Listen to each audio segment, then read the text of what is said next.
স্বচ্ছ ও সুষ্ঠু নির্বাচনের জন্য সামগ্রিক প্রক্রিয়া সম্পন্ন করার মাধ্যমে গণহত্যাকারীদের বিচার ও সংস্কার পাশাপাশি চালিয়ে নিয়ে উপযুক্ত সময় নির্বাচন হওয়া উচিত বলে জানিয়েছেন জাতীয় নাগরিক কমিটির উত্তরাঞ্চলের মুখ্য সংগঠক সার্জিস আলম।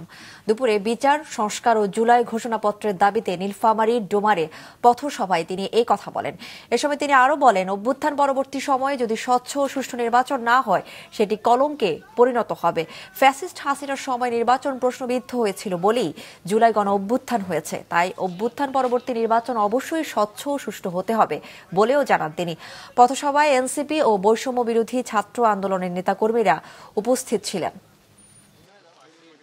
নির্বাচন স্বচ্ছ সুষ্ঠু হওয়ার জন্য সামগ্রিক প্রক্রিয়াগুলো সম্পন্ন করে বিচার এবং সংস্কার পাশাপাশি চালিয়ে গিয়ে যখন এই সুষ্ঠু স্বচ্ছ নির্বাচন দেওয়ার উপযুক্ত সময় হবে, অন্তর্বর্তীকালীন সরকার বলেছে আগামী জুনের মধ্যে, তখন যেন এটি হয়।